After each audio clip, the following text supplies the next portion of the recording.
Assalamualaikum warahmatullahi wabarakatuh. Kami dari kelompok 5 dengan metode penelitian yang berjudul penerapan analisis klaster untuk mengelompokkan mahasiswa berdasarkan pola belajar dan produktivitas selama perkuliahan daring pada mahasiswa Prodi Statistika Universitas Islam Bandung. Tujuan utama dari riset ini untuk menerapkan metode analisis klaster, khususnya algoritma Kamens, untuk mengelompokkan mahasiswa program studi statistika Unisba berdasarkan variabel pola belajar dan produktivitas selama perkuliahan daring. Selain itu, penelitian ini juga bertujuan untuk menentukan jumlah klaster optimal yang paling tepat, mempresentasikan kelompok mahasiswa, dan selanjutnya mengidentifikasi serta menjelaskan karakteristik spesifik dari setiap klaster yang terbentuk. Oke, selanjutnya. Di sini ada anggota kelompok, saya sendiri Dea Febriani, dan ada rekan-rekan saya, ada Triana Kusuma Wardani, Safina Putri Naura, dan Fikran Torik Agil. Selanjutnya yang pertama ada bab 1 pendahuluan, yang akan dijelaskan oleh rekan saya.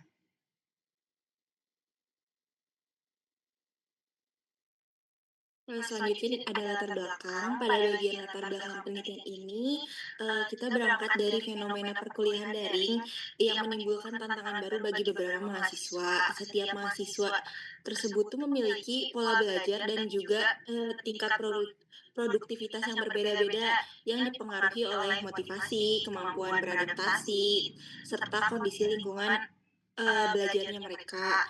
Nah, oleh karena itu, penelitian ini menggunakan metode analisis klaster untuk mengelompokkan mahasiswa berdasarkan kesamaan pola belajar mereka. Nah, melalui pengelompokan ini, kita dapat memahami karakteristik setiap kelompok secara lebih spesifik. Nah, dari hasil penelitian ini, kami harapkan dapat membantu program studi dalam menyesuaikan metode pengajaran, bimbingannya, maupun materi tambahan agar proses pembelajaran daring menjadi lebih efektif dan juga lebih tepat sasaran. Boleh next slide. Selanjutnya, pada bagian rumusan masalah, penelitian ini berfokus pada 3 hal utama.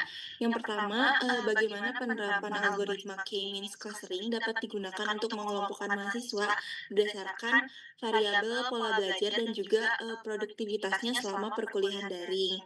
Lalu yang kedua, berapa jumlah klaster optimal yang terbentuk dari hasil pengelompokan tersebut. Lalu yang ketiga, bagaimana karakteristik serta profil unik dari setiap klaster mahasiswanya yang terbentuk berdasarkan pola belajar dan juga produktivitasnya selama mengikuti perkuliahan daring.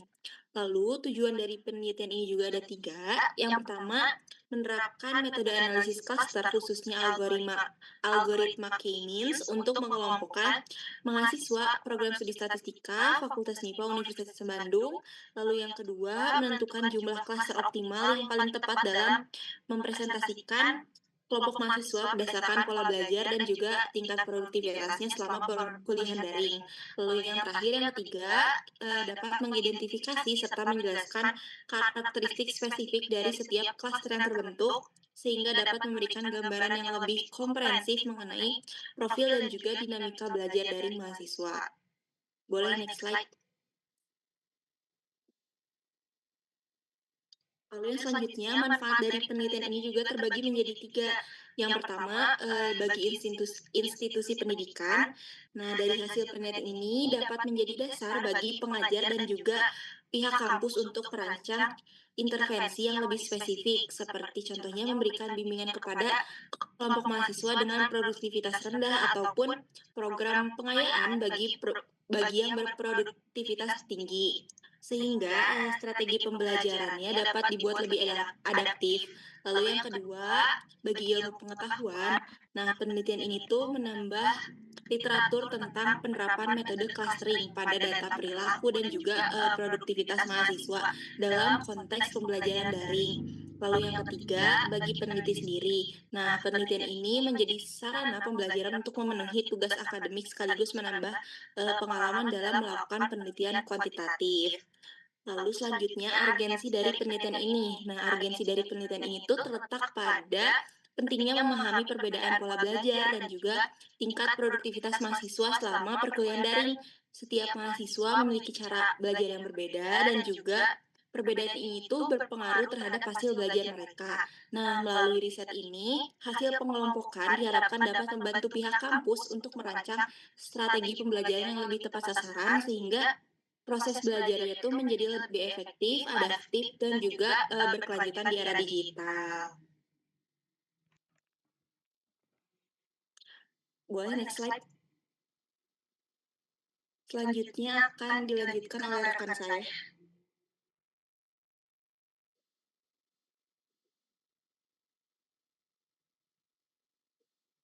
Baik, terima kasih Safina.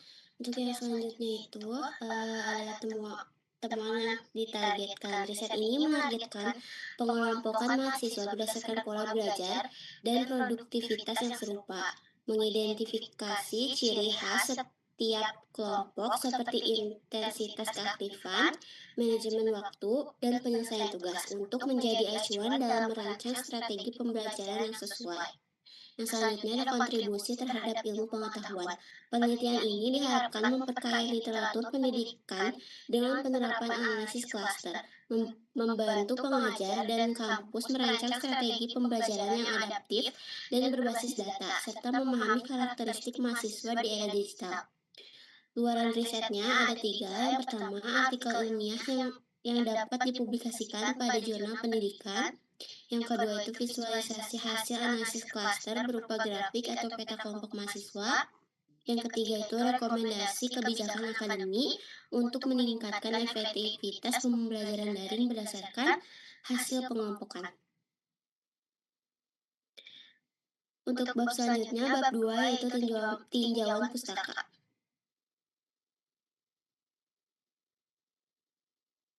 Selanjutnya ada tinjauan pustaka. Penelitian ini didasari oleh tiga konsep utama yaitu perkuliahan daring, pola belajar, dan produktivitas mahasiswa. Yang pertama itu ada perkuliahan daring atau online learning. Perkuliahan daring adalah sistem pembelajaran yang menggunakan media elektronik dan internet sehingga mahasiswa dapat belajar di mana saja dan kapan saja. Namun, sistem ini juga menuntut mahasiswa untuk mampu mengatur waktu, disiplin, serta memiliki regulasi diri yang baik agar tidak mudah terdistraksi. Yang kedua ada pola belajar mahasiswa atau learning pattern. Pola belajar menggambarkan bagaimana mahasiswa berinteraksi dengan materi kuliah dan lingkungan digitalnya. Dalam penelitian ini, pola belajar diukur dari beberapa aspek kuantitatif, seperti frekuensi dan durasi akses LMS, waktu interaksi materi, yaitu waktu yang dihabiskan untuk membaca, menonton video, atau berdiskusi, dan yang terakhir itu ada strategi manajemen waktu untuk penyelesaian tugas dan ujian. Yang selanjutnya ada produktivitas mahasiswa atau student productivity. Produktivitas di sini dilihat dari seberapa efisien mahasiswa mencapai tujuan akademiknya, misalnya melalui penyelesaian tugas, nilai akademik, dan partisipasi aktif. Dengan memahami hubungan antara pola belajar dan produktivitas ini, kita bisa melihat perbedaan gaya belajar mahasiswa di lingkungan daring. Next. Yang selanjutnya ada analisis cluster atau cluster analysis. Analisis cluster adalah teknik machine learning tanpa supervisi yang bertujuan mengelompokkan objek serupa ke dalam cluster yang sama. Objek dalam satu cluster harus sangat mirip satu sama lain dan sangat berbeda dari objek di cluster lain. Yang pertama itu ada algoritma K-means clustering. K-means merupakan metode clustering partisi yang paling populer dan sederhana. Tujuannya adalah menugaskan setiap observasi ke K-cluster, di mana observasi tersebut terdekat dengan pusat cluster atau centroid.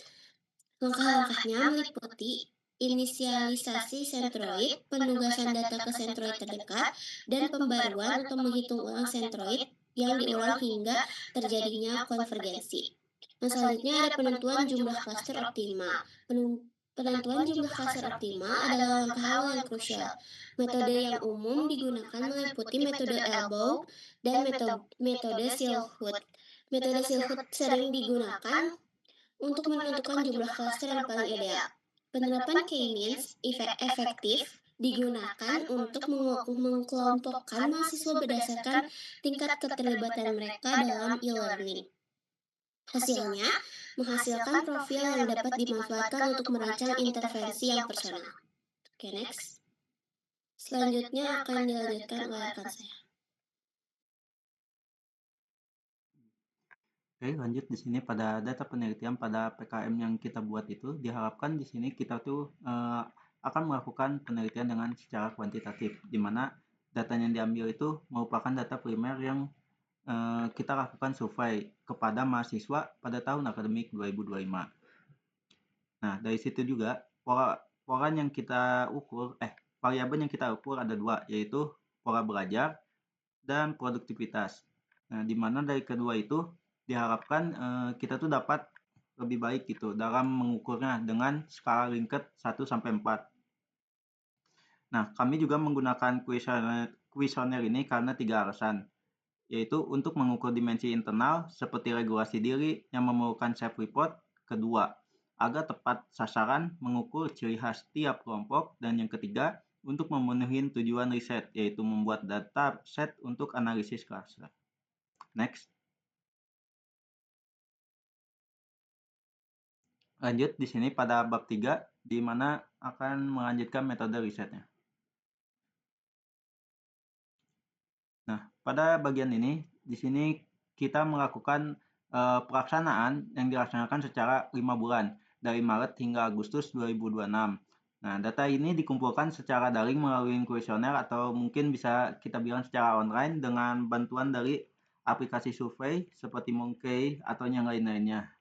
Nah, di sini alat dan bahan pada penelitian ini berupa laptop dengan aplikasi pengolahan data yang bisa kita tahu ada Excel, R, dan lain sebagainya. Selanjutnya, di variabel riset ini, variabel bebasnya merupakan pola belajar mahasiswa selama perkuliahan daring, meliputi frekuensi belajar, durasi belajar, dan strategi belajar yang diterapkan. Yang kedua, variabel terikatnya, yaitu tingkat produktivitas mahasiswa selama perkuliahan daring, diukur melalui indikator penyelesaian tugas, partisipasi dalam kelas, serta kemampuan manajemen waktu. Boleh next.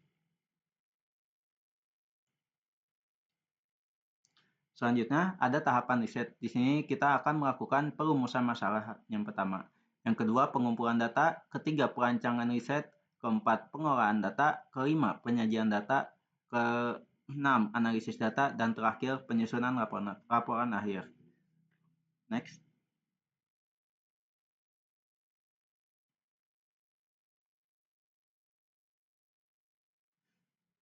Lanjut. Baik, yang selanjutnya ada metode riset yang selanjutnya. Yang pertama ada analisis data. Penelitian ini menggunakan data kuantitatif dari kuesioner dan data sekunder. Data terlebih dahulu dinormalisasikan untuk menyertakan skala variabel, kemudian dianalisis menggunakan K-means. Dan selanjutnya ada cara penafsiran. Hasil klasternya dianalisis berdasarkan variabel pola belajar dan produktivitas mahasiswa. Dan selanjutnya ada penyimpulan hasil riset. Analisis klaster menunjukkan adanya perbedaan karakteristik antara mahasiswa berdasarkan pola belajar dan produktivitas selama perkuliahan daring. Hasilnya mengidentifikasi kelompok mahasiswa dengan pola belajar efektif dan produktivitas tinggi, sehingga menggambarkan hubungan antara pola belajar dan kinerja mahasiswa secara jelas. Selanjutnya ada biaya kegiatan. Di sini total anggaran yang dibutuhkan itu ada seluruh kegiatannya ada 7.050.000. Secara kalkulasinya, sumber pendanaan utama kami berasal dari Belmawa atau asumsinya dengan kontribusi besarnya 5.693.700 dan sisanya didukung oleh perguruan tinggi sebesar 1.356.300. Alokasi anggaran terbesar sekitar 50% dialokasikan untuk kebutuhan bahan habis pakai, sementara sewa dan jasa mencakup sekitar 15% dari total dana. Kami memastikan bahwa seluruh pengeluaran dirancang secara efisien untuk mendukung tahapan penelitian secara optimal. Selanjutnya, ada berikut jadwal kegiatan riset yang akan kami laksanakan selama 5 bulan. Penelitian ini terbagi menjadi 5 tahap utama yang terstruktur. Bulan 1 hingga 2 didedikasikan untuk persiapan dan perancangan instrumen. Bulan ketiganya kami akan fokus pada pengumpulan data dan proses data cleaning untuk memastikan data yang diolah valid. Bulan keempat menjadi inti dari penelitian, yaitu tahap pengolahan data dan analisis klasternya. Dan untuk bulan kelima, kami akan melaksanakan penyajian, interpretasi, dan proofing cluster. Dilanjutkan dengan penyusunan laporan akhir serta finalisasi untuk publikasi artikel ilmiah. Oke, cukup sekian dari kelompok kami. Demikian pemaparan mengenai metodologi dan temuan yang kami targetkan. Sebelumnya mohon maaf jika terdapat kata yang kurang berkenan. Wabillahi taufiq wal hidayah. Wassalamualaikum warahmatullahi wabarakatuh.